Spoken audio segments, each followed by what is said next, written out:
You're sleeping on the couch until you apologize. The words cut through the air like glass shattering. My wife didn't yell, didn't slam doors. She simply delivered her verdict with an icy calm that chilled me to the bone. I stared at her, stunned, replaying the argument in my head. It hadn't even been serious, just a disagreement about money, groceries, and the constant stress of balancing our lives.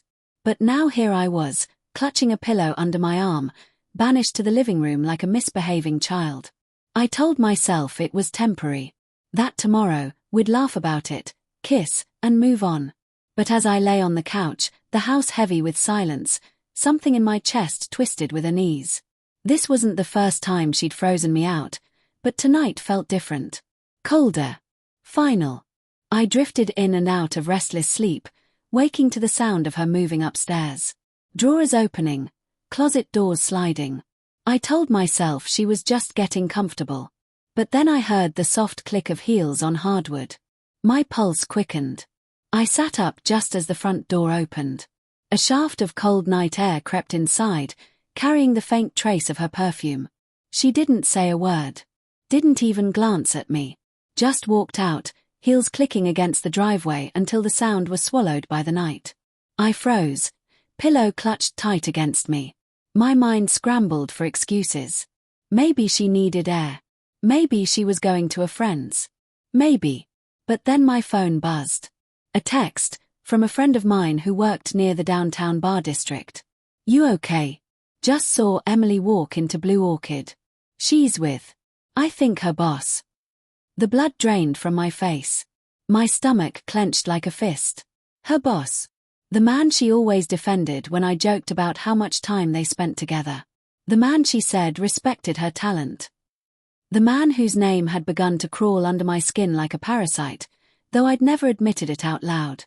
I sat there for a long time, staring at the ceiling, my mind a whirlwind of denial and suspicion. Finally, I stood, grabbed my keys, and drove. The Blue Orchid was crowded, alive with laughter, music, and the clinking of glasses. I spotted her almost instantly. She wasn't hiding. She wasn't careful. She was sitting at the bar, leaning in close to him, her hand brushing his arm as if it had every right to be there. Her face glowed with a softness I hadn't seen in years, not tired, not tense, just free. And then it happened.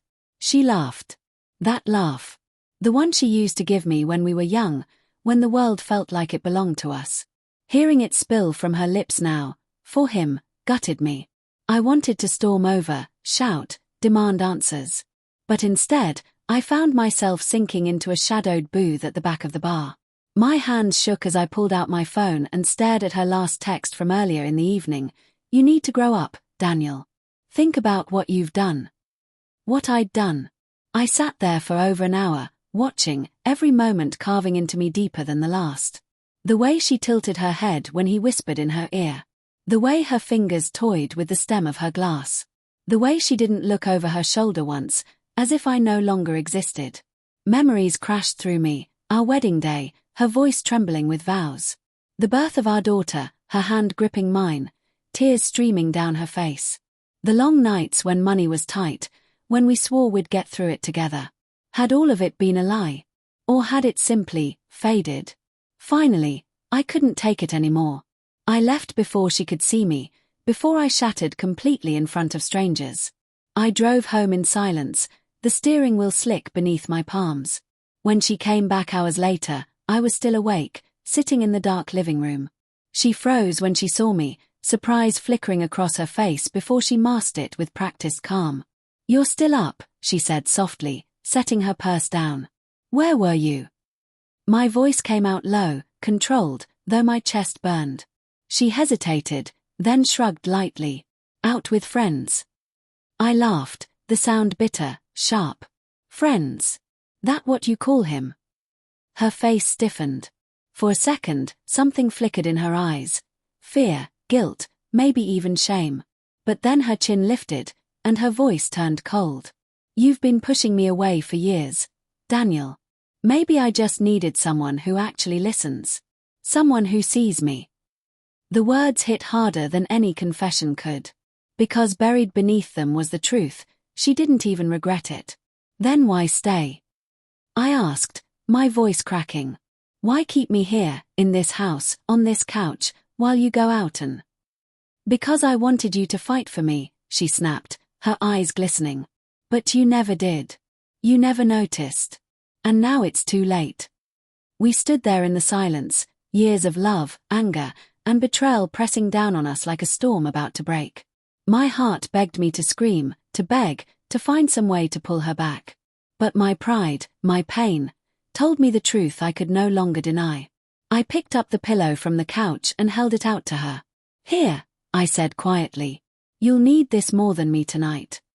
She blinked, confused. What?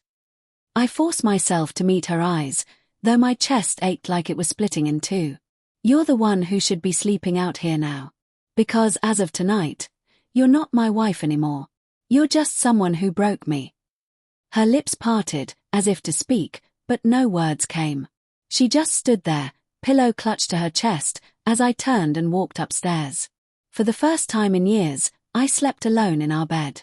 But it wasn't peace that came, it was the hollow weight of a love buried under betrayal, the kind that doesn't let you rest. The kind that makes you wonder if you ever really knew the person lying next to you. And downstairs, in the silence of the darkened living room, I knew she was finally feeling the cold emptiness she had forced on me. Only now, it wasn't just a couch. It was forever.